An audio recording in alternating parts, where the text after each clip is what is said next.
प्रिय विद्यार्थियों, आज हम भूगोल विषय बीए पार्ट थर्ड में जो हमारा पेपर फर्स्ट विश्व का भूगोल, उसमें हम एशिया महाद्वीप के बारे में अध्ययन कर रहे हैं। उसी क्रम में आज हम प्राकृतिक वनस्पति एवं मिट्टियों के बारे में अध्ययन करेंगे।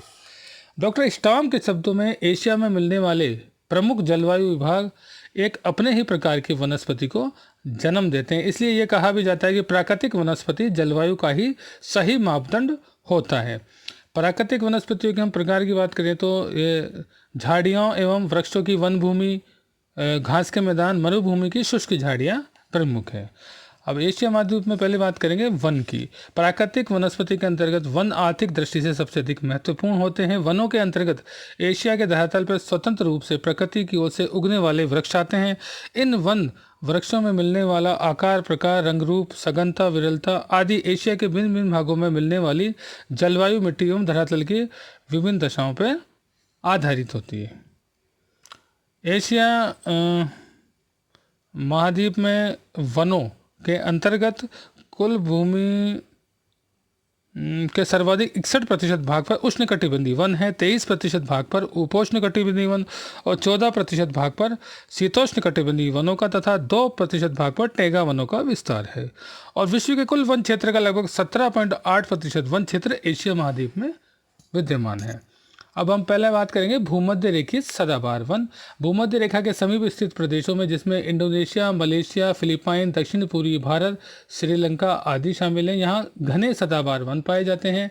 कठोर लकड़ी के 60 मीटर से 100 मीटर की ऊंचाई तक के वृक्ष हैं और ये वृक्ष वर्ष भर हरे भरे रहते हैं। विभिन्न प्रकार की लताएं इन वृक्ष के तने से लिपटी रहती है। मुख्य वृक्षों में महगोनी, गट्टापालचा, नारियल, रबड़, ताड़, बांस, बेत, सिनकोना, रोजवुड आदि हैं। यातायात के साधनों की कमी, जीवन की निश्चितता का अभाव एवं जलवायु की विषमताओं के कारण इन वनों का कोई प्रयोग नहीं हो पाया है और इन वनों से कम लकड़ी प्राप्त होती है। इस लकड़ी का महत्व ईंधन के रूप में भी होता है। समुद्र तटीय क्षेत्रों में फैले हुए नारियल के वृक्षों से नारियल की गिरी प्राप्त की जाती है। दूसरा है उष्ण मानसूनी वन। इस प्रकार के वन उष्ण मानसून जलवायु वाले प्रदेशों में, जिसमें Bharat, Pakistan, Myanmar, Vietnam, Laos, Cambodia, Thailand, दक्षिणी चीन आदि सम्मिलित हैं, में पाए जाते हैं। इन प्रकार के वनों में मिलने वाली प्राकृतिक वनस्पति वर्षा की मात्रा के वितरण पर निर्भर करती है। जिन भागों में 200 सेंटीमीटर से अधिक वर्षा, वहाँ सदाबहार मानसूनी वन मिलते हैं, जिनमें सिनकोना, महगोनी, रबड़, बांस, नारियल हैं। और जहाँ पे 100 से 200 सेंटीमीटर की वर्षा होती है, वहाँ चौड़ी पत्ती वाले मानसूनी पतझड़ वन मिलते हैं, जो वर्ष में एक बार गर्मी की ऋतु आरंभ होने से पूर्व अपनी पत्तियां गिरा देते हैं। इन वनों में साल, सागौन, शीशम, आम, जामुन, नीम, इमली हैं। और जहाँ पे 50 से 100 सेंटीमीटर वर्षा होती है, वहाँ उष्णकटिबंधीय घास के मैदान, खेजड़ा, बबूल मिलते हैं। जिन भागों में 50 सेंटीमीटर से कम है, वहाँ कटीली झाड़ियाँ, बेर, खजूर या मरुस्थलीय भागों में पाए जाते हैं। मानसूनी वनों का सबसे अधिक प्रयोग हुआ है। इस कारण इन वनों का एशिया की घनी आबादियों में, एशिया के विकसित भागों में फैला होना है इनका। और आर्थिक महत्व भी है, क्योंकि इनके लकड़ी का उपयोग फर्नीचर व्यवसाय और ईंधन में होता है। तीसरा है शीतोष्ण मानसूनी पतझड़ वन।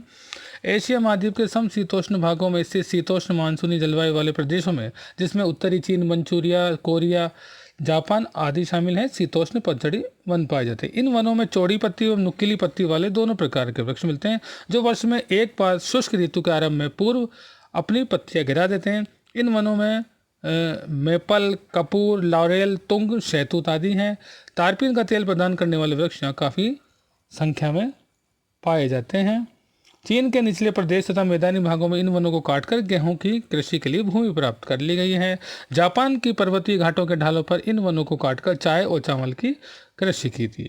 शहतूत के वृक्ष जापान, चीन में रेशम प्राप्त करने के उद्देश्य से छोड़ दिए गए हैं।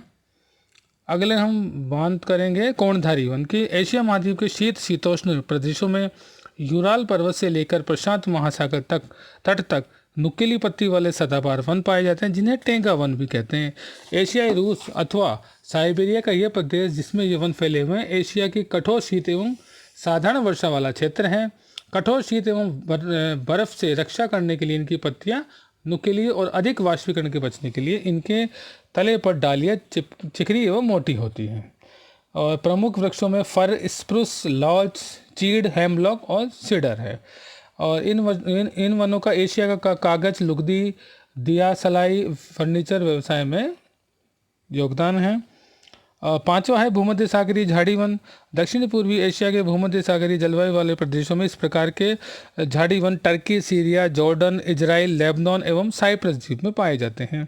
इराक तथा ईरान के कुछ भागों में भी इस प्रकार की वनस्पति मिलती है। शुष्क गर्मी एवं वाष्पीकरण से बचने के लिए इन वृक्षों की पत्तियां चिकनी, छाले मोटी, तने गठीले, डालियां कटली एवं जड़ें लंबी होती हैं। और इनमें प्रमुख हैं नींबू, नारंगी, माल्टा, अंजीर, जैतून, अखरोट, कॉर्क, नारियल के हैं। तेल प्राप्त करने के लिए जैतून, शराब बनाने के लिए नारंगी, माल्टा तथा अंगूर एवं किशमिश तथा मुनक्का प्राप्त करने के लिए अंगूरों का महत्व है। अब बात करेंगे दूसरे प्रकार घास के मैदान की। घास के मैदान एशिया महाद्वीप के मध्य अक्षांशीय भागों में कैस्पियन सागर से उत्तरी भाग से लेकर बेकाल झील के पश्चिमी तट तक पाए जाते हैं। पर मुख्य रूप से इन घास के मैदानों का विस्तार दक्षिणी पश्चिमी साइबेरिया के कजाकिस्तान तथा किर्गिस्तान प्रदेशों में है।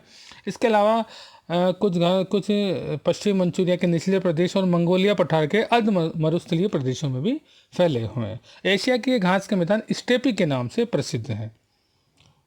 इन घास के मैदानों में इस क्षेत्र के निवास करने वाले पशुपालक बंजारे लोग अपने पशुओं के साथ भ्रमण करते हुए जल की तलाश करते हैं।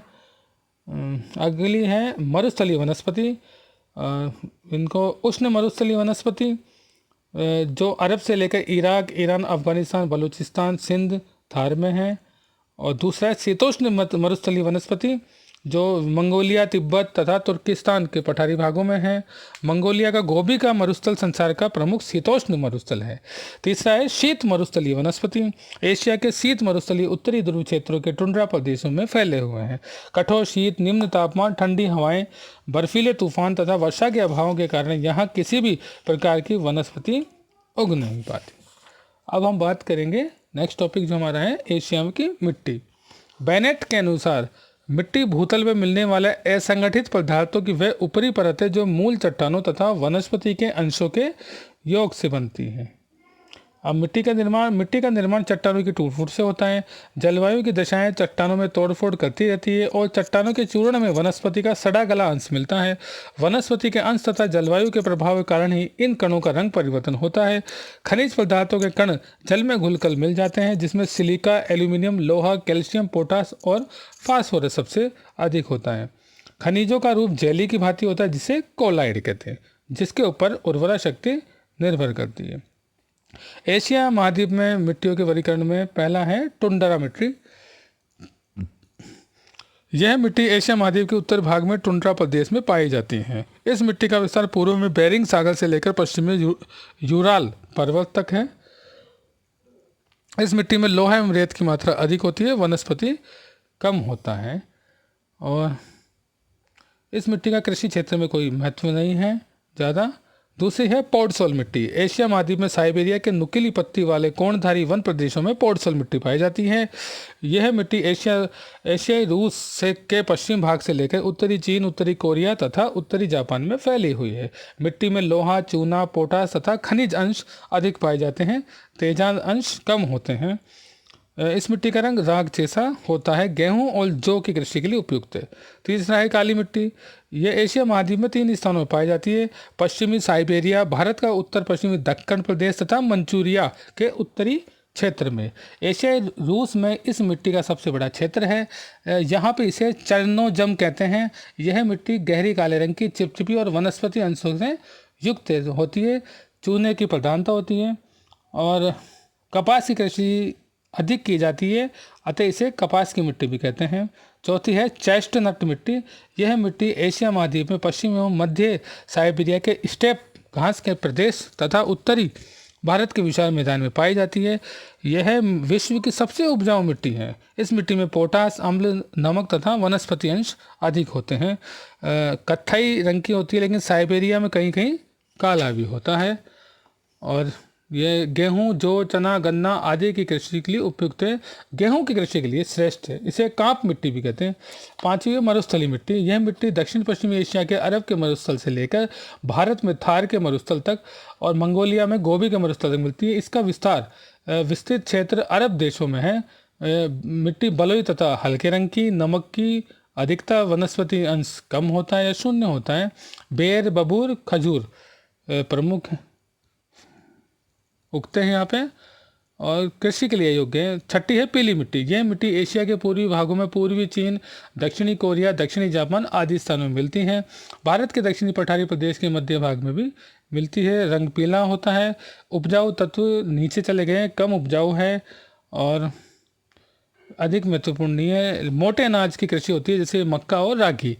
सातवां है लाल मिट्टी। लाल मिट्टी दक्षिणी एशिया के एक विस्तृत क्षेत्र में फैली हुई है। ये दक्षिण Bharat, Sri Lanka, Thailand, Cambodia, Laos, Vietnam, Indonesia, Malaysia और फिलीपाइंस द्वीप में पाई जाती हैं। और उष्णकटिबंधीय वर्षा वाले क्षेत्रों में इस मिट्टी के कण बड़े होते हैं तथा इसे लैटेराइट कहते हैं। यह मिट्टी बलुई है जिसमें बालू के मोटे कण हैं। और सिंचाई करके मक्का, रागी, ज्वार, बाजरा की कृषि होती है। आठवां है पर्वतीय मिट्टी। एशिया के मध्यवर्ती उच्च पर्वतीय प्रदेशों में मिट्टी मिलती है। हिमालय, तिब्बत, सिक्यांग पर्वतीय क्षेत्र में मिट्टी मिलती है। बालू के कण संगठित होते हैं। चाय की कृषि के लिए उपयुक्त होती है। हिमालय के असम क्षेत्र में इस मिट्टी को चाय की मिट्टी कहते हैं और इस मिट्टी में चाय, चावल, आलू की कृषि अधिक की जाती है। आज हम इतना ही पढ़ेंगे। धन्यवाद।